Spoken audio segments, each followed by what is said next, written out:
Assalamualaikum warahmatullahi wabarakatuh. Perkenalkan, saya Teguh Hermawan, mahasiswa S1 Manajemen kelas A angkatan 2021. Di sini saya ingin melakukan presentasi mengenai laporan praktik kerja lapangan pada divisi kreatif di PT Tekwan Media. Sebelum dilanjut, saya ingin mengucapkan terima kasih kepada Ibu Rahmi selaku pembimbing saya dari Universitas Negeri Jakarta dan juga Ibu Dina selaku mentor di PT Tekwan Media ini. Nah, di sini ada daftar isi yang akan saya lakukan di presentasi kali ini. Yang pertama ada waktu dan tempat pelaksanaan, lalu profil perusahaan, struktur organisasi, pelaksanaan kerja, kendala yang dihadapi dan cara mengatasinya, kesenjangan teori dan praktik, lalu kesimpulan, dan yang terakhir ada dokumentasi. Waktu dan tempat pelaksanaan yang saya lakukan untuk kegiatan PKL kali ini adalah di PT Tekwan Media. Lalu untuk waktu pelaksanaannya itu dimulai dari 14 Maret 2024 hingga akan berakhir pada 14 Januari 2025. Untuk waktu kerjanya itu dari hari Senin hingga hari Sabtu pada pukul 8 pagi hingga pukul 5 sore. Kemudian untuk profil perusahaannya, PT Tekwan Media ini adalah sebuah perusahaan yang melakukan penjualan smartwatch, terutama untuk merek Evercoin. Smartwatch unggulannya itu adalah Smartwatch 9 Max Plus yang telah terjual lebih dari 10.000 unit sejak pertama kali dirilis. Kemudian yang kedua di sini ada struktur organisasi. Saya sendiri bekerja di PT Tekwan Media ini berada di bagian konten kreator yang dikepalai oleh Ibu Dina. Lalu selanjutnya ini ada pelaksanaan kerja. Saya memiliki pekerjaan yang harus dilakukan di PT Tekwan Media ini, yaitu sebagai berikut. Di sini yang pertama ada melakukan riset terhadap konten yang sedang trending. Lalu yang kedua adalah merancang naskah untuk kepentingan pembuatan video konten. Lalu yang ketiga, membuat konten berbentuk video untuk diunggah ke aplikasi TikTok. Nah, untuk yang pertama tadi, saya melakukan riset mengenai konten yang sedang banyak ditonton, terutama di aplikasi TikTok. Riset yang saya lakukan ini berdasarkan hashtag yang sedang naik. Untuk melihatnya, saya memanfaatkan situs yang tersedia oleh TikTok, yaitu TikTok Creative Center.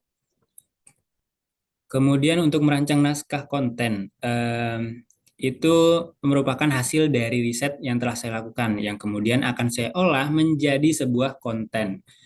Nah, untuk pembuatan naskah ini sendiri, saya biasa menggunakan Word atau ditulis tangan. Karena menurut saya, kedua alat tersebut adalah alat yang mudah digunakan dan juga mudah dipahami. Entah itu untuk saya sebagai konten ataupun untuk karyawan sebagai talent.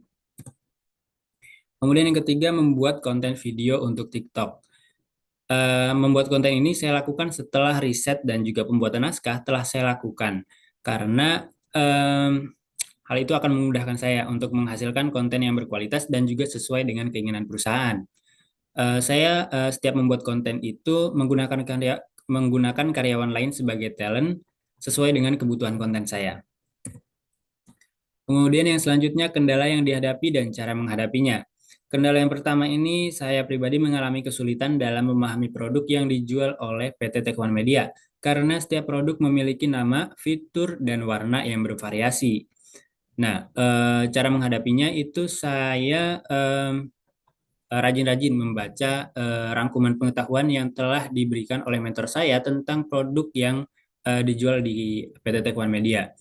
Dan jika ada hal yang saya kurang mengerti, saya akan bertanya kepada karyawan lain ataupun kepada mentor saya sendiri. Kemudian kendala kedua yang saya hadapi itu mengalami kesulitan untuk mendapatkan ide konten mengenai smartwatch yang sesuai dengan ketentuan dari perusahaan. Nah, untuk menghadapinya, saya melakukan brainstorming dengan membaca artikel dan mencari referensi terkait di media sosial. Saya juga melakukan diskusi dengan karyawan lain ataupun dengan mentor saya untuk menghasilkan konten yang sesuai dan juga berkualitas. Kendala ketiga yang saya hadapi ini adalah keterbatasan penggunaan lagu yang sedang tren. Karena beberapa lagu itu tidak dapat digunakan secara komersial, sedangkan konten yang saya buat itu berkaitan dengan komersial sebuah produk. Nah, cara saya menghadapinya itu menggunakan lagu yang kurang tren untuk mencegah terkenanya pelanggaran hak cipta, karena jika terkena pelanggaran itu akan berdampak kepada akun dari perusahaan. Kemudian kemudian kendala yang saya hadapi itu yang selanjutnya adalah merasa terhambat oleh alat yang disediakan oleh perusahaan. Karena penggunaan alat yang tidak fleksibel yang menyebabkan kualitas konten tidak stabil. Cara saya menghadapinya itu melakukan color grading di CapCut untuk memaksimalkan hasil video yang telah saya ambil. Selanjutnya kesenjangan teori dan praktik. Yang pertama itu teori segmenting, targeting, and positioning atau STP yang biasanya diterapkan dalam strategi jangka panjang. Berbeda pada saat saya melakukan PKL seperti merancang strategi konten, pembuatan konten promosi yang saya lakukan dalam waktu yang singkat. Kemudian yang kedua ini ada konsep 4P, produk, price, place, and promotion. Namun selama PKL yang saya lakukan lebih menggunakan aplikasi seperti CapCut dan Canva untuk membuat konten pemasaran kreatif berupa video untuk diunggah ke aplikasi TikTok.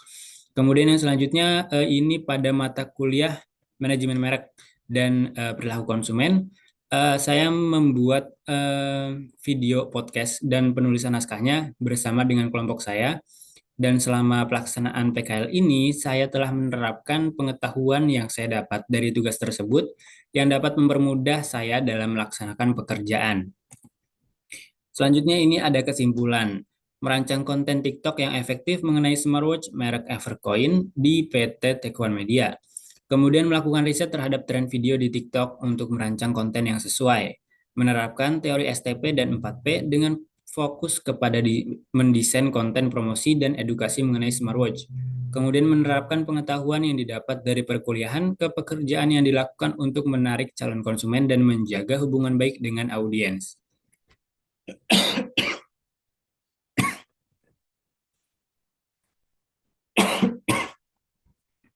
Nah, untuk yang selanjutnya ini adalah dokumentasi. Untuk foto yang ada di bagian kiri ini adalah saya dan juga teman saya satu divisi di bagian konten. Lalu yang tengah ini sama di bagian konten juga, namun untuk orang yang ada di tengah ini adalah sosial media spesialisnya. Dan untuk yang foto paling kanan ini adalah konten yang saya hasilkan. Nah, ini captionnya adalah suka heran sama orang yang lihat jam di HP. Baik, terima kasih. Cukup sekian presentasi yang dapat saya lakukan. Kurang lebihnya saya mohon maaf. Wabillahi taufik wal hidayah. Wassalamualaikum warahmatullahi wabarakatuh.